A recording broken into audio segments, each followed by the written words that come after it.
Has there ever been a game series you've always considered yourself a fan of, only to later reflect and realize that only one entry in it is really worth caring about?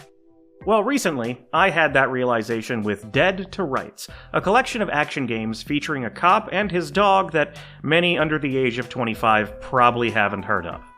Its debut title has always stuck with me, and I've replayed it here and there over the years. I've even considered making a video on it before. But being the naive fool that I am, I thought it would be neat to work my way through the rest of the games bearing the Dead to Rights name, most of which I'd never played, and review them all, as I've done before with other properties. And man, did that turn out to be a mistake. This is the prime example of a series that could never settle in its identity, starting strong before stumbling forward into the pits of obscurity. And I'm here to examine the fall. This is reviewing every Dead to Rights.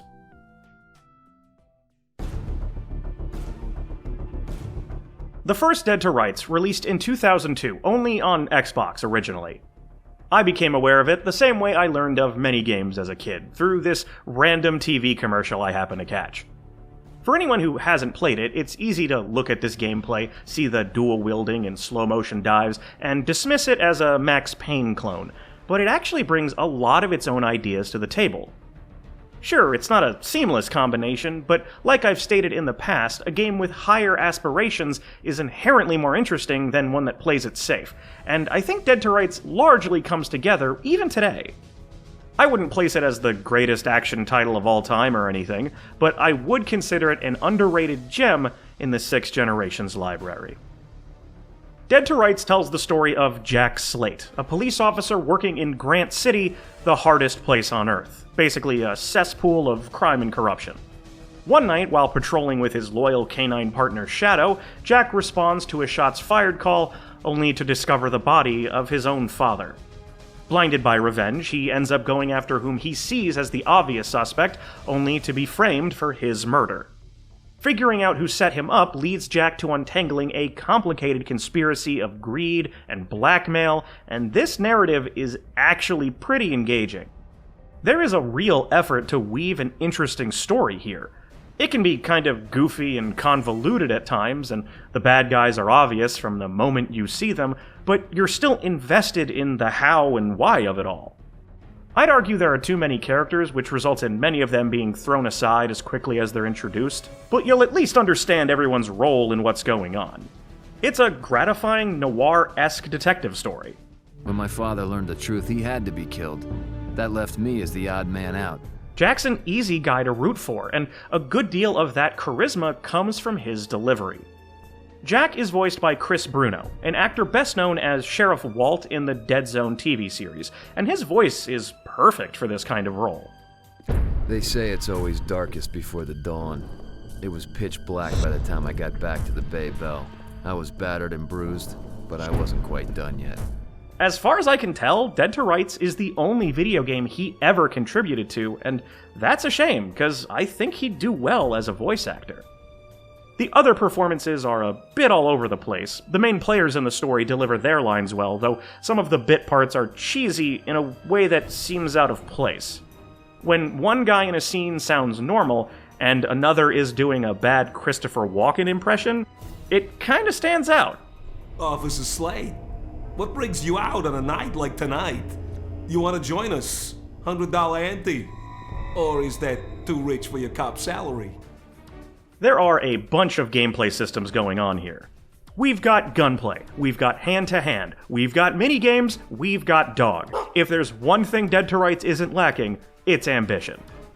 Trading bullets is how you'll spend the majority of your time, and it's what the game is ultimately best at, offering the most depth. Combat is fast-paced, with bullets flying every which way, forcing constant decision-making. Distance between you and enemies plays a big part in that, as Dead to Rights relies on a lock-on targeting system, with the cursor's color telling you how accurate you'll be. Green means out of range, red means dishing out maximum damage. The lock-on works fine for the most part. It can be kinda squirrely, targeting a far-off threat instead of the guy in your face, and sometimes the camera can feel like it's fighting you when you want to quickly switch targets, but it's not enough of an issue to ruin anything. Different guns are effective at different ranges, with rifles and handguns being far and away the best, both in terms of distance and damage output. Shotguns are devastating, but only within kissing range, and anything with a silencer may as well be firing marshmallows. But in a pinch, you might have no choice but to use them. See, unlike other shooters, Jack is constantly tossing away his guns once they're used up. It forces you to keep pushing forward, collecting more and more guns to keep up the offensive, and highlights the premise of a man on the run scrounging up whatever he can to survive. Jack's abilities further emphasize this improvisation. He has the patented slow-mo dive, and it's as cool and useful as you'd expect. An adrenaline meter under the health bar indicates how much you can John Woo, but as long as you're not spamming it, running out is rare. It is worth noting, though, that bullet time is strictly tied to diving. It's not something you can trigger while running and gunning. You can take almost anyone as a human shield, and I'd argue this is your most vital move. It will save your life. These ballistic body pillows don't tend to last long, and dragging them around is kinda stiff, but there's no limit on how often you can grab someone, and the protection offered as you gain that little bit of extra ground is always worth it. If you ever find yourself completely out of guns, you can perform a stylish disarm to relieve a goon of his piece, and there's a good handful of these animations for each weapon type, some of which are ridiculous in the best possible way. Alternatively, you can use Shadow. This good boy acts as a free kill button, instantly mauling any bad guy of your choice before bringing back whatever gun they were carrying. He can be summoned once every 30 seconds or so, though in the chaos of everything, you'll likely only use him when you need him. There are no grenades in Dead to Rights, but some levels have scattered canisters that can be tossed and shot to make a group go boom if things line up just right. And lastly, there is a cover system, but I never used it all that much. It works, but there's usually a better option available. I found simply standing or crouching behind stuff manually felt more natural. On some occasions, though, you're forced into fisticuffs. These sections play like a standard 3D brawler. You have punches, kicks, and grabs, which can be strung together into a handful of combos, and you can block as long as you have adrenaline. Unfortunately, the brawling doesn't have much to it, which would be okay, but that can also make it really frustrating. Enemies don't telegraph attacks or when they're vulnerable, so each fight entails wildly swinging and praying you connect. Sometimes your hits land, other times you whiff. It seems random. There's also a cheapness to it in that any blow you take will interrupt your combo and usually knock you down, both of which happen often because of how outnumbered you are. Because of that, the best strategy is to ignore Jack's flashier moves and spam basic punches. They're fast, reliable, and a full combo does good damage. So yeah, these throwdowns aren't great, but the game is smart enough to pepper them throughout the story, and they tend to only be small pieces of larger levels. There is one exception to this, however, and that's level 3, the prison. For almost an hour, Dead to Rights turns into Final Fight as you roam around this place getting into dozens of brawls. It gets very monotonous. This part is a hump many players have to get over, although I did discover a bit of an exploit that made life a tad easier. In each cell block you visit, there are blatant trigger lines at both the entrance and at the stairs halfway in. Crossing either line aggroes every prisoner to come beat you up, but when you cross back over, they forget all about you. So if you're patient, you can lure guys over, let them turn around, and then snap their neck like Steven Seagal. It's dishonorable and drags out the process, but anything to even the odds. And you will need every advantage you can get, because the original release of Dead to Rights can be a ball buster. On Xbox, this is a challenging game with some unpredictable difficulty spikes. The hand-to-hand sections are mainly a pain due to the issues I mentioned before, but the gunfights will test you just as much. You'll be caught off guard by how fast Jack can go from full health and armor to dead, and you will die a fair amount. Enemies are numerous, are always shooting, in fact, I don't think the game has any reload animations, and their accuracy is on the high side. And remember, Jack has to keep picking up new guns. You have to run into the open to rearm, but these guys don't have that problem. Groups of bad guys will also appear out of thin air the instant you look away from potential spawn points, like a alleyway or back door. You'll clear an area, turn to keep on moving along, and find yourself getting shot in the back by hostiles who didn't exist 5 seconds ago. It's kinda cheap, and the number of waves that can pop up in one encounter can be exhausting, but in the game's defense, as long as you take a minute to explore each area, there's usually enough health and armor to patch yourself up with. As long as you manage those resources well, you'll rarely find yourself going into battle with no hope of survival. Oh yeah, there's also the minigames. Most of these are for random things you'll only do once. Weightlifting, hitting a speed bag, arm wrestling, drowning, exotic dancing. Great ass! Aside from the dancing, most of these require simple button mashing, and unlike the rest of the game, they're not too difficult. The only minigames you'll see more than once are lockpicking, which appears somewhat sporadically throughout a playthrough, and disarming bombs, done by guiding a pin out of a winding maze. They lean a bit too hard on the bombs whenever they appear. There are 2 levels back-to-back where you have to deal with multiple of the damn things in a row as the timer gets more and more strict. You'll still probably do most of them your first try, though. Except for this one where the lights keep going out. This one sucks. If these little excursions weren't in the game, I probably wouldn't miss them, but they break up the action and do give Dead to Rights more of an identity. You don't see Detective Payne picking locks or pumping iron, do you? I'm sure you've noticed by now, but Dead to Rights was never turning heads for its looks. The game doesn't look bad, but even for 2002, you can tell it didn't have the biggest budget.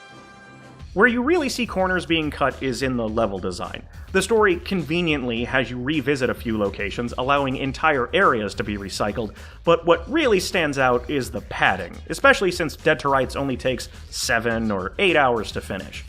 Certain levels drag, being almost entirely made up of copy-pasted rooms, and one level is just an on-rails turret section that spawns way more waves than it has to.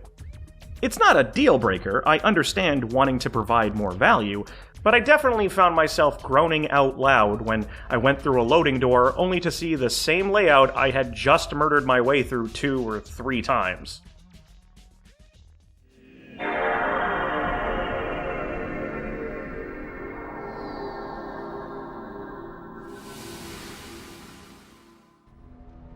Now, I usually don't bother covering the different console versions of games unless I have a good reason to, and I had heard that the PS2 and GameCube releases of Dead to Rights, which came out a few months after Xbox, were notably altered. To check this, I tried out the PS2 version, getting through half of it or so normally before jumping around later levels, and yeah, there are some big differences. It seems like the devs took that few-month gap to implement changes based on feedback, and I applaud that. Some of these changes are undeniably for the better, but they all trend toward the same basic goal: making Dead to Rights way easier. There are now 3 difficulty options to choose from, and based on my experience, normal is a cakewalk. Enemies take much longer pauses between shots and aren't nearly as accurate, so I was able to run up to entire groups and disarm each guy one by one without breaking a sweat. This also applies to melee fights, since bad guys don't attack as often and Jack no longer gets knocked down every 10 seconds, a change I fully support. I cranked things up to the hardest difficulty option, Super Cop, and even that felt like a breeze to me, never coming close to matching the brutality of the Xbox version. That probably sounds good to most of you, and gives the game wider appeal, but I can't help but feel like something's been lost. Maybe I'm a masochist, but having overcome that previous high challenge bar, playing this on PS2 feels like baby mode. Some other worthwhile changes include full 360-degree movement with human shields, and a new backhand punch letting you hit guys behind you during fistfights. But the adjusted difficulty aside, the best thing the PS2 version did for Dead to Rights was trim some of the fat. The prison level in particular is now 1/3 the length. You only visit 1 cell block instead of the original 3, making it flow much better. I noticed a few of the more out-of-place lockpicking minigames were missing, and the turret level at the stadium only has you disarm one bomb instead of 4, and also removes several waves of baddies that spawned in the parking lot. I'm sure I'd have more examples if I did a complete side-by-side playthrough, but even if these were the only cuts, that would already be a big improvement to the pacing. Dead to Rights is probably best on the PS2 or GameCube. The gameplay additions are nice, I completely support removing some of the redundancies in level design, and the reduced difficulty makes it easier to enjoy. But if you already have the battle scars from the Xbox version, or want something that'll test your skill, and occasionally your patience, I'd still go with the original. It's more flawed, but in ways that make it more memorable, at least as far as I'm concerned. Really though, there isn't a bad choice, it's all up to personal preference. I really liked Dead to Rights when it first came out, and I like it just as much now. A solid story with a leading man you root for, and gameplay that lets you rack up a body count while looking cool doing so. Its ambitions aren't fully realized, leading to a few half-baked mechanics, and some clear concessions were made to stretch its length, but decades later, Dead to Rights remains a fun shoot-'em-up. Either emulate it or play it on Xbox via backwards compatibility. I think many would appreciate it, even with the rough edges. Dead to Rights came out to reasonably good reviews, so Namco had the blueprint for a successful new IP in their grasp. Some refinement and polish to the enjoyable core, and this franchise could have been something to celebrate. But that's not what happened. Dead to Rights may have started with its best foot forward, but it then fell on its face and tumbled down the stairs for the next decade.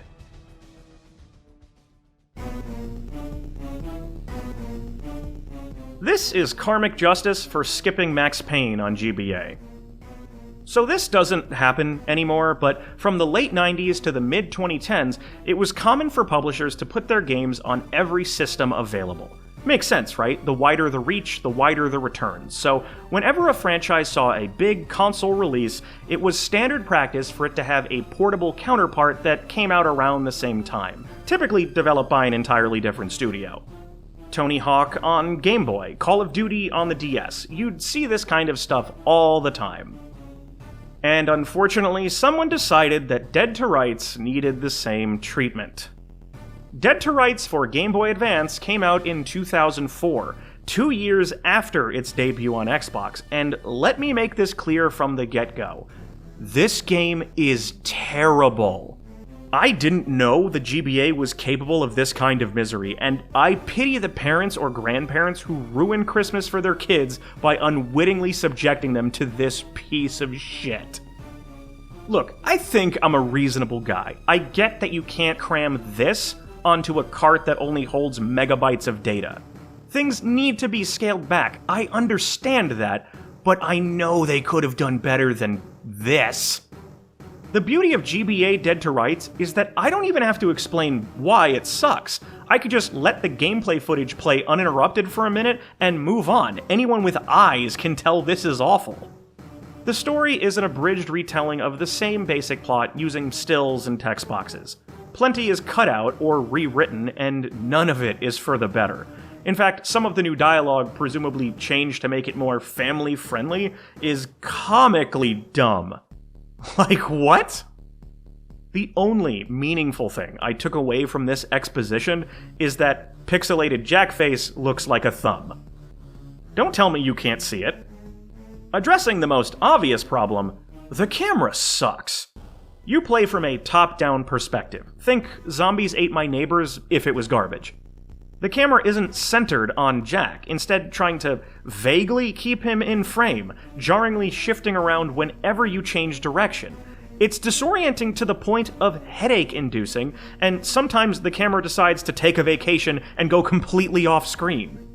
The view is so punched in that you can't see enemies until you're right up on them, but they don't have that problem being able to shoot at you long before you can do anything about it. But even if the camera worked perfectly, the unresponsive controls would screw you anyway. This gameplay is impressively bad. Outside of a bullet dodge that doesn't actually help you dodge anything, Jack's wider moveset isn't here. All you're doing is shooting guys. but this simple loop is ruined by stiff, unreliable inputs. You'll lock onto enemies through walls who you can't hit, your shots will beeline towards someone you aren't locked onto at all, or you'll push the fire button, and your gun won't shoot. This stuff happens all the time. There's no way anyone playtested this, and my biggest evidence of that are the scripted moments. You'll occasionally have control taken from you so the game can show some event happening, like a bad guy running away during a chase. The game will then resume, but won't actually give back control for several seconds, so you start getting shot and can't fight back. It's embarrassing. I should point out that none of this makes the game hard. Enemies stand in place waiting to die, and there's plenty of health around, but none of that matters. There isn't a second of enjoyment to be found anywhere in the 90 minutes this takes to finish. But even if the controls were amazing, you still wouldn't want to play this for the sake of your eardrums. You've been watching for a while. It's obvious the visuals are lacking. There's no artistry to them. Everything is dull. As for the sound effects, calling them effects is too kind. This is noise. Gunshots are so loud and bit-crushed that Dead to Rights actively hurts to listen to. I'm gonna play an example for you, but let me give everyone, especially headphone users, fair warning. Even though I've turned it down a little, this audio isn't going to be pleasant, so if you'd prefer to spare yourself, go to the timestamp on screen or reduce your volume until the text disappears. Here we go.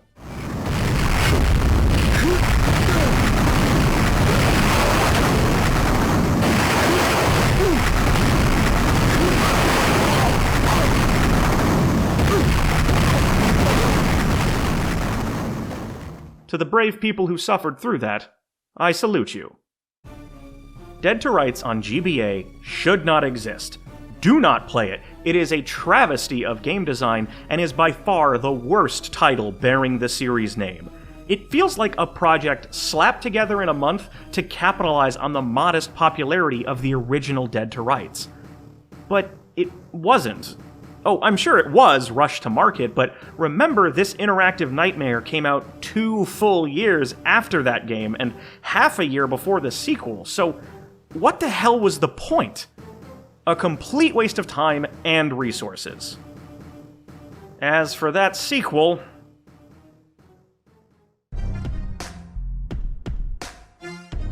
Dead to Rights 2 hit shelves in 2005, and despite being a fan of the first game, I never bothered to play it. It didn't review that well, and all I had ever heard about the sequel was that it paled in comparison to its predecessor. But it does have its defenders. There are those that say it's a lot of dumb, turn-your-brain-off fun, and having now finished it firsthand, anyone who thinks that shouldn't be allowed to vote. This game is bad. The story, the mechanics, the presentation, all of it is a betrayal of the underrated gem it claims to be related to. Dead to Rights 2 comes across as a cheap knockoff more than a follow-up, and while I started my playthrough with a general indifference toward it, the further I got, the more I actively hated it. I have no evidence for what I'm about to say, but if you told me that this started out development as a totally different, unrelated game and had the DTR brand slapped on it in its final months, I'd have no trouble believing it. Despite the number at the end of its title, Dead to Rights 2 is actually an alleged prequel to the events of the original, and I say alleged because aside from the dog and a lead named Jack, this game has no connection to the first. Its plot is as barebones as it is stupid. You experience nothing of consequence. Let me sum up what happens. Trust me, it doesn't matter. A family friend of Jack's gets kidnapped because he has incriminating files. Jack shoots some people.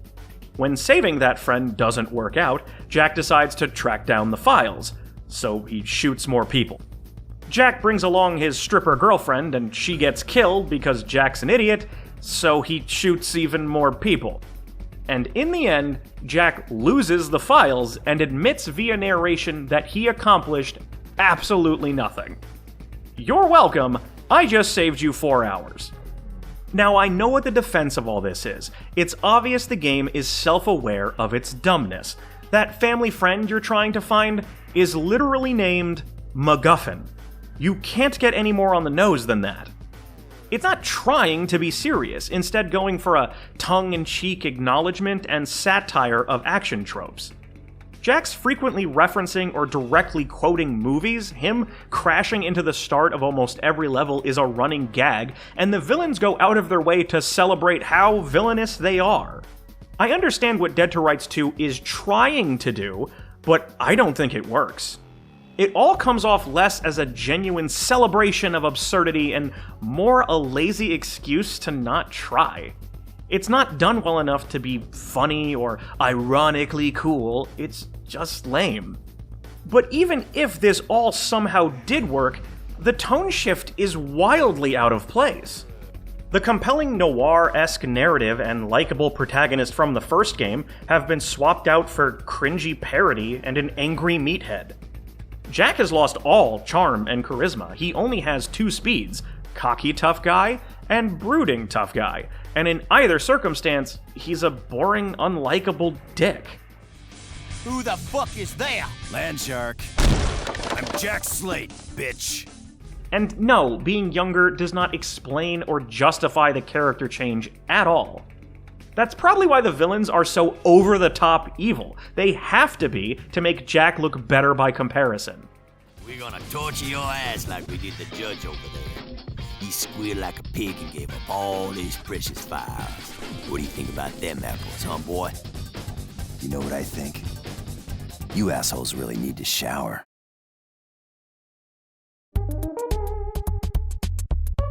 This time, our lead is voiced by Steve Blum, and no hate to him, his expansive resume speaks for itself, but he's clearly phoning it in.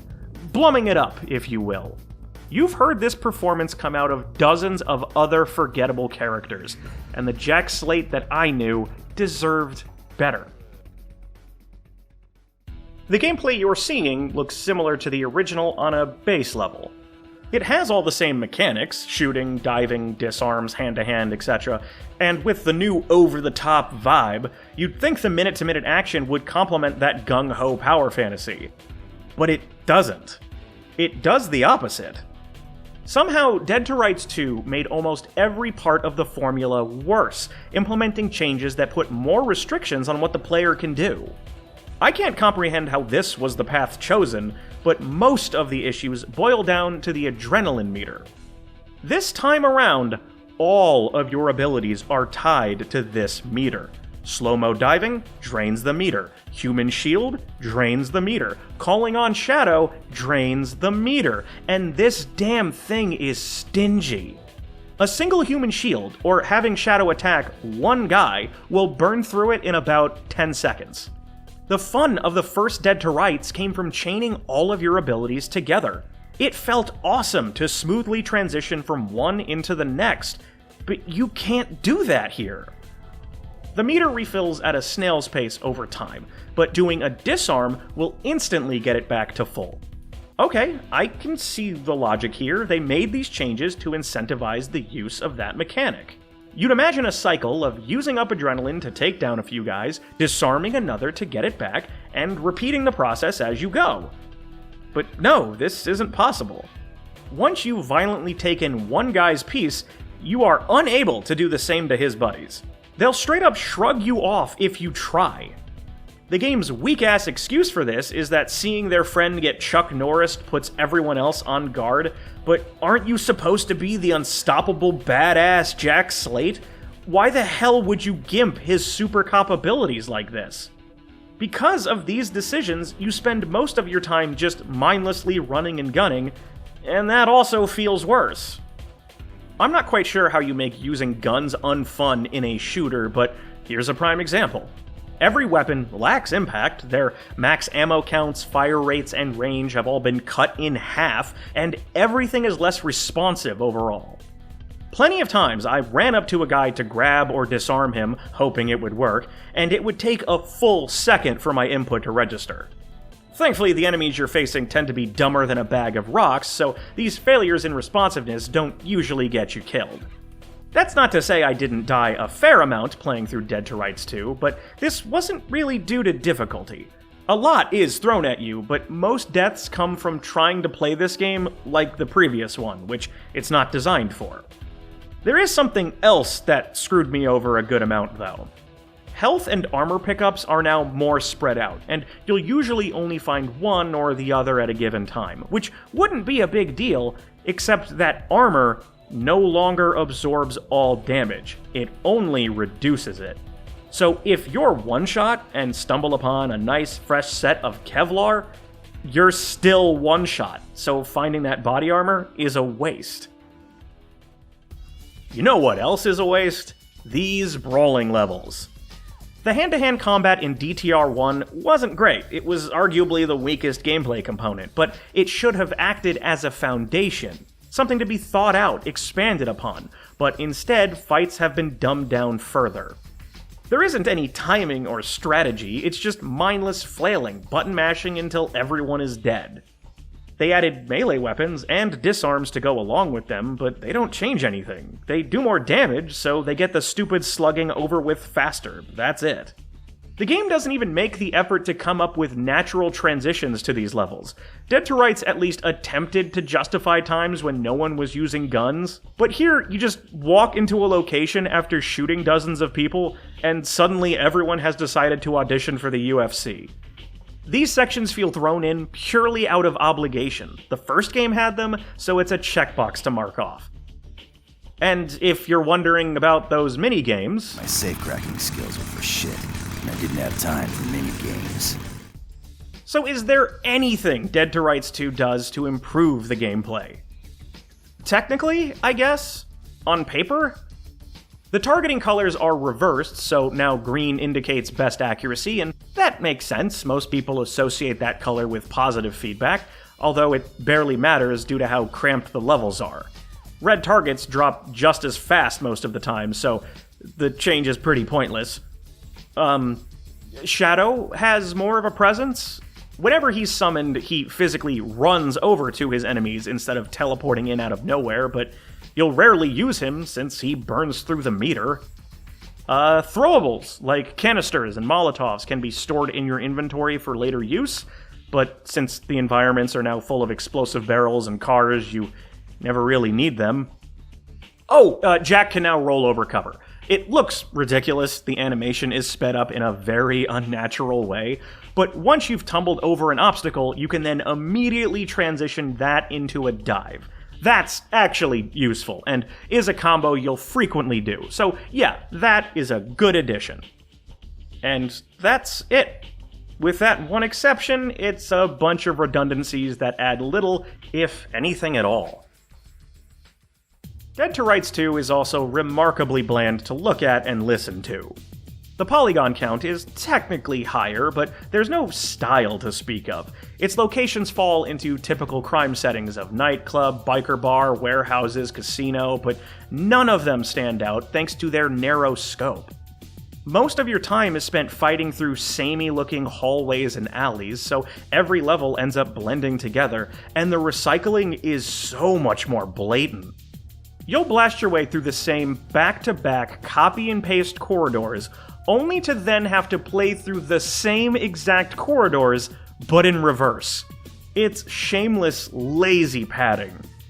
I actually ran across something that I think exemplifies the lack of effort put into the game design. This is what passes as a parking garage entrance. Unless this is platform 9 3/4, I don't think many vehicles are making it in here.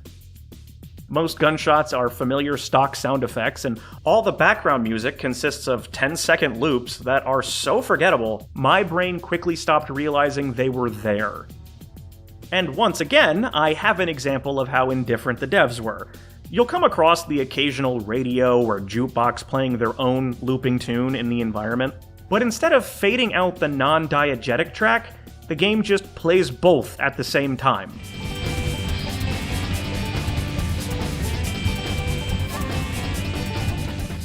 Dead to Rights 2 is a lifeless, repetitive shooter and a complete bastardization of its predecessor.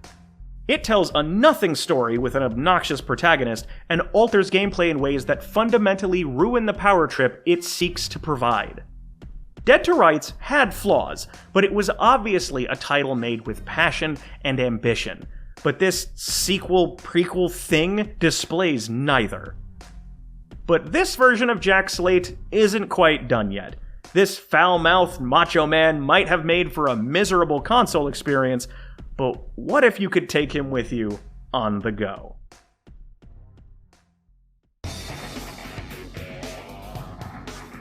Also released in 2005 was Dead to Rights Reckoning for the PlayStation Portable, coming out only 3 months after the system dropped in North America. You can immediately tell at a glance that Reckoning is based off of Dead to Rights 2, and that really isn't something I wanted more of. Condensing that confused mess onto weaker hardware sounds like the opposite of a good idea to me. But surprisingly, and I didn't see this coming either, Dead to Rights Reckoning might actually be the second best game in this franchise. That's not a very high bar to clear, and in a vacuum, it still isn't a remarkable title. It's middle of the road at best, but it comes together much more cohesively than its console counterpart. At least I wasn't miserable playing it. Reckoning actually manages to have less of a plot, acting as a prequel to the sequel that was also a prequel. A girl gets kidnapped, Jack kills a bunch of people until he finds her. The end. It's a framing device for the action and nothing else. Every cutscene is brief and done in-engine with simple camera pans and Jack rarely doing anything more than standing in place or walking in a straight line. You're not watching characters, you're watching puppets move into place. There's also no spoken dialogue, with all of Jack's lines delivered via text at the bottom of the screen. But in truth, I kinda prefer this over the facepalm cringe I just went through. Yeah, it's pretty soulless, but at least it isn't off-putting. I spent most of Dead to Rights 2 wishing everyone would shut the hell up, so as far as I'm concerned, Forgettable is a big step up. You'll also notice that the vast majority of environments are shamelessly recycled from the previous game. There are a handful of unique locations, but for the most part, these are the same generic bars, alleys, and warehouses we've already seen Jack commit genocide in. Reckoning takes the general formula for Dead to Rights and streamlines it into something more arcadey, complete with combos and high scores. It's a tried and true loop. Seeing the numbers go up is an easy way to tickle anyone's dopamine center. But if that was the only difference, if this thing played exactly like DTR2, Reckoning wouldn't work. Thankfully, and shockingly, Reckoning feels way better to play. Every firearm has more punch and there's plenty of ammo, animations are noticeably cleaner and flow together better, and the adrenaline meter never gets in the way. Although that may be because some of Jack's moves are absent. Vaulting over cover is no longer possible, but more notably, neither is taking human shields. I assume these removals were born from hardware limitations since the PSP has less inputs than a normal controller, but they aren't missed too much given the pivot to arcade scoring. They also completely removed any hand-to-hand combat, choosing to focus entirely on gunfights, but you won't find me or anyone else shedding a tear over that. You can, of course, still soar through the air, guns blazing like a majestic eagle, shadow remains to rip out throats, and good boy doesn't burn meter this time, and without any of the previous dumb restrictions, disarming guys is once again worth doing. Levels are condensed into bite-sized chunks, usually taking an average of 3 to 5 minutes to beat. Remember, the PSP was meant to be played somewhere like the bus, so this short burst design does make sense. These short bursts of gameplay do provide some decent satisfaction, mowing down guys, blowing shit up, getting high scores. It works fine for what it is, though clunkiness does shine through where the camera is concerned. Without a second analog stick, you have no control over it, and while locking onto enemies helps reorient yourself, there are times, especially in confined spaces, where it can get stuck or phase into objects to obstruct your view. Also, while moving Jack forward is fine, if you ever have to turn around, it feels like steering a Zamboni. While I had a generally okay time with the game, there is one contextual caveat to all this that I have to mention. I played Reckoning with an emulator, and that's how anyone these days would play it too. But for the record, if you bought this game at full price for the PSP when it was new, you absolutely got ripped off. I want you to guess how long it took me to finish Reckoning. I mean, from starting a new game to seeing the credits. 1 hour. 1 hour! And that includes stopping to take notes and a bathroom break. That is insultingly brief. You could maybe squeeze more value out of it if you were a high score junkie, maybe beat it again on a higher difficulty, but that's not enough. Yeah, it plays alright, but given the length and sheer number of levels copy and pasted from Dead to Rights 2, I'm convinced this was rushed out just to have something for the PSP's launch window. They also threw in a 4-player local multiplayer mode. This is the only time something like this ever appears in the series, but even without playing it myself, I guarantee that wouldn't work with this gameplay. It would just be a chaotic jumble of dives and lock-ons. There's no skill to it. It's something you try once out of curiosity, realize you aren't having any fun with, and never touch again. Pushing aside its launch context, Dead to Rights Reckoning surprised me. Sure, my expectations were in the dirt, but I had a fair enough time blasting bad guys in it. I sincerely believe that it's leagues more enjoyable than the game it's based on. I'm not recommending to run out and play it. It is not some forgotten masterpiece. Hell, after this video is done, I'll probably never think about it again. I'm just saying that if you were really bored and had to kill some time while, I don't know, your rotisserie chicken cooks, it serves that purpose. After those two back-to-back releases, neither of which reviewed or sold particularly well, the Dead to Rights franchise didn't seem to have anywhere to go, and most people forgot about it. But some years later, Namco would resurrect Jack Slate once more for the next generation of consoles.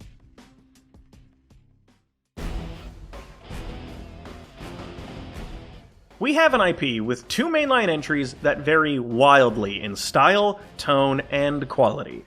So what do you do when you want to bring back that IP for a third game? You change everything about it again and call it a reboot. Dead to Rights Retribution came out in 2010 for the Xbox 360 and PS3, and as of now, was Namco's final attempt to revitalize the series. Developed by the same studio that made the Burger King games, no, I'm not joking, and yes, that blew my mind too, Retribution is the only other Dead to Rights I've played before. I remember it being okay. I didn't expect it to live up to the original I was so fond of, but at least it provided a few decent hours of violent entertainment, right? Sort of. Retribution has its moments, but it's mostly an uninspired action title that chases trends started by another popular game of the era. You can probably guess which one already. It's not a disaster, but it's also not good, and ultimately ends up blending into the pile of run-of-the-mill mediocrity that permeated some of the 7th console generation. Disregarding any previous plotlines, we again follow the tale of gruff, no-nonsense canine cop Chris Jack Slate. Jack starts the game injured and hunted by gang members, fully relying on his partner Shadow to keep him alive.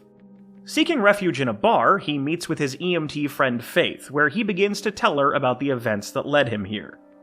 Grant City is as lawless as ever. Gang violence is spiraling out of control, the police seem entirely unequipped to handle it, and a new corporate-funded anti-crime group want to take over as the new law enforcement. While resolving a high-profile hostage situation all by his lonesome, Jack sees the criminals' leader escape in a military-grade chopper.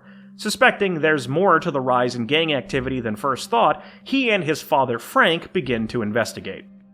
Unfortunately, not long into their search, Slate Sr. meets his end, leading Jack down a bloody path to learn who's responsible for the death of his dad and the downfall of the city he calls home.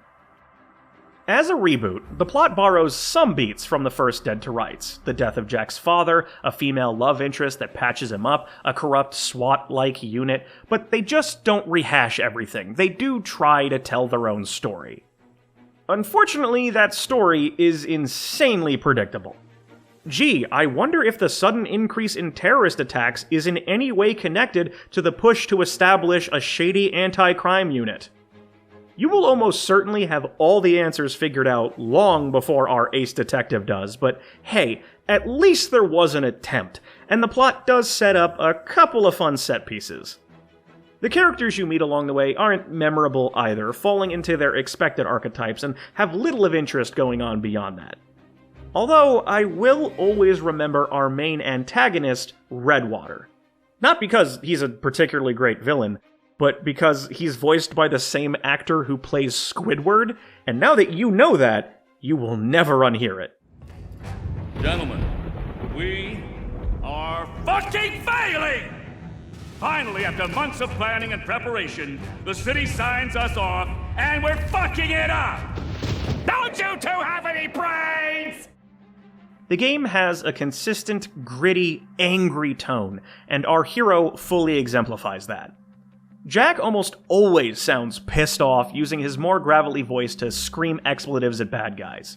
He fully embodies that stereotype of a cowboy cop who doesn't play by the rules. Literally, one of the first things we see him do is disobey his captain while handing in his badge and gun. It's kind of hilarious how on the nose it is. You go in there, I'm taking your shield and your gun. Here, you point it in that direction, and you pull this to make it go bang. Feel free to point it at a bad guy, if you ever end up facing one. Jack's moral compass is also a bit hypocritical. Like, he'll emphasize his desire for justice, criticizing the brutal tactics of his enemies. Whoever these guys were, they weren't interested in arrests or interrogations. They were judge, jury, and executioner, all wrapped up in one nasty package. But, dude, you haven't exactly been taking prisoners either. You kick unarmed men off of skyscrapers. Shut up. That aside, this version of Jack is one I'm pretty indifferent to. His voice actor, Peter Giles, is fine in the role, but the character fails to stand out from the hundreds of others like him. I can at least say that he's miles above that jackass I had to play as before, so there's that. Retribution's gameplay doesn't much resemble Dead to Rights anymore. Instead of constantly on-the-move John Woo action, there's now a big emphasis on stop-and-pop cover shooting paired with regenerating health. Can you tell this game came out after Gears of War? Moving from cover to cover, engaging guys from range is what you'll usually be doing. It's the most efficient way to play, as charging into the open doesn't tend to work out. While this kinda goes against what Dead to Rights was, the cover system itself basically works, but it has problems. Even when Jack is concealed behind something and no one has any kind of angle on him, he'll still take damage sometimes, but more annoying than that is when cover unexpectedly gets in the way of combat. The lock-on system of old was updated to standard stick aiming, which makes sense given the new direction. However, the crosshair you see doesn't always provide reliable information. When hidden, the on-screen dot will make it look like you have a clear shot, but when you pop out to start firing, you'll find your view is totally blocked. Worse are times when I had my crosshair on an enemy, it was red indicating I should be connecting, only for my bullets to slam into my cover instead. You'll learn to adjust to these issues over time, but that essentially means learning to stop trusting what the game is telling you. Cover shooting isn't all the game is, though. Jack still has some of his old moves, though a major one is missing. Super Cop here is no longer capable of diving through the air. He now has a standard focus mode, acting as bullet time that you can trigger at will as long as you have meter, and when paired with the aforementioned cover system, you can easily line up headshots.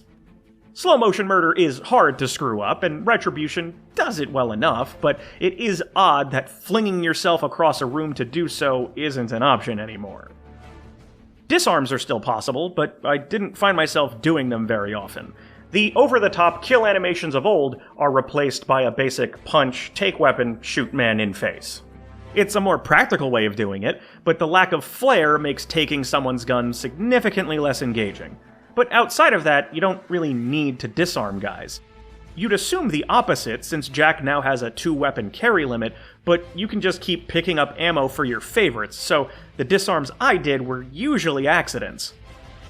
Human shields are back and have greater mobility than before, with the poor soul you're escorting acting as a mobile bullet barrier. I think the animation for it looks really silly, but it functions.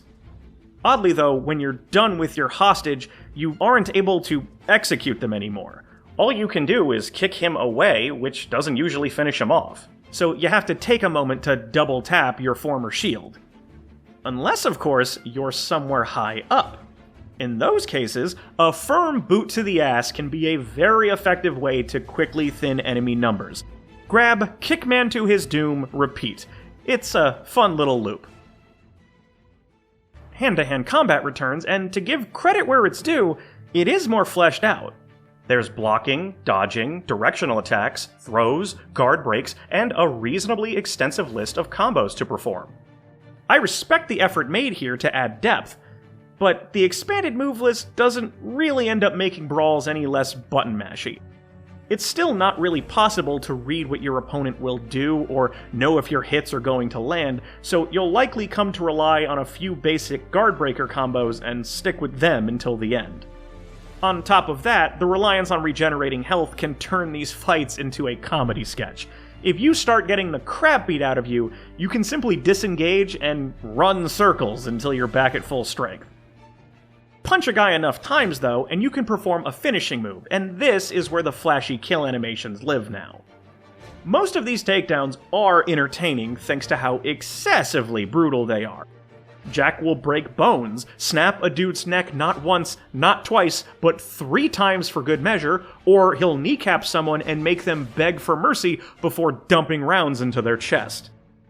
They feel a tad out of place to me given how serious the game's tone is, but they do admittedly add some life to everything going on. In past Dead to Rights, shooting guys and punching guys were more or less split into their own segments, so one type of gameplay didn't get in the way of the other. Retribution, though, attempts to mix the two together in many encounters, and I think that was a mistake. There are still dedicated fisticuff sections, but melee enemies are also prevalent in shootouts. There will almost always be a few thugs that rush your position as their buddies take potshots, and this only ever leads to 2 outcomes. Either you see the chargers coming and easily dispatch them, or they close the gap and turn everything into a clusterfuck. You can't scrap with them because you're getting shot at, and you can't deal with the ranged attackers because the punchy guys knock your weapon away. So you're left running around trying to get some distance from your pursuers, hoping to find a new gun, quickly turn on them, before hopping back into cover. The two playstyles just don't mix all that well, and make the overall gameplay more messy than it would have been otherwise. Don't think I forgot about our number 1 Wolfie boy. Despite being a staple of Dead to Rights, Shadow has been relatively underutilized in the past, but in Retribution, the murderous mutt gets much more time to shine. You even play as him before you ever take control of Jack. He still serves his usual purpose, tagging along for most of the story, and can be sent out to munch on annoying enemies that refuse to stick their head out. But there are now multiple sections where you control this doggo yourself. At a few points, Shadow has to protect an incapacitated Jack, sprinting from threat to threat and ripping out throats. He's easy enough to control and essentially acts as a furry missile of death. More often, though, Shadow is a stealth-based pooch, using his honed senses to see enemy positions through walls and take out anyone unfortunate enough to be alone. His kill animations can take a while, allowing a guard to stumble across mealtime and alert the troops, but you can easily run away and wait for them to forget you exist. These sections are fine. The path is always straightforward, they add some variety to the repetitive shooting, and it's not every day you get to watch a canine claw his way into a man's chest. Having watched the gameplay footage for several minutes, you may have noticed that Retribution doesn't have the most diverse color palette. Gray dudes shooting gray guns down gray streets with gray buildings. Can you tell this came out after Gears of War? You could argue this muted look is a product of the gritty atmosphere, but it's simply boring and kinda ugly to look at, with every level looking the same. This style choice also doesn't quite mix with the game's other aspects. The odd proportions of the characters jump out to me. I mean, Jack looks like he was stitched together with watermelons, and all the weapons give off toy blaster vibes with blocky designs.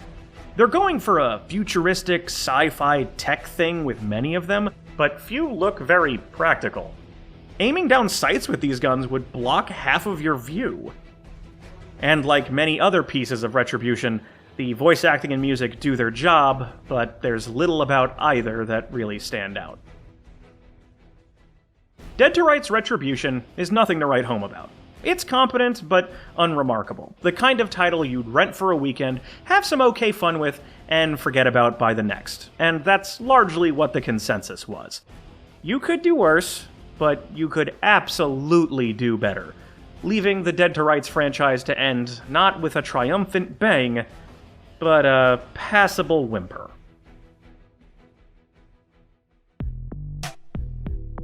So, that was every Dead to Rights, and I kinda regret my life choices right now. The first game still holds up. If you've made it this far in, I sincerely think you should give it a shot. But it's blatantly clear that Namco had no clue what to do with this IP. This really should have been a one and done instead of forcing out flop after flop.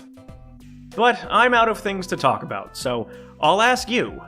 Have you played any of the Dead to Rights games? Do you feel similar to me when it comes to later entries, or do you think I was too harsh? Share all of it with me in the comments, and please give this video a like or dislike, whichever you think it deserves. Make sure to give your goodest boy all of the pets, and I'll see you when I make my next video. Sometime in 2026.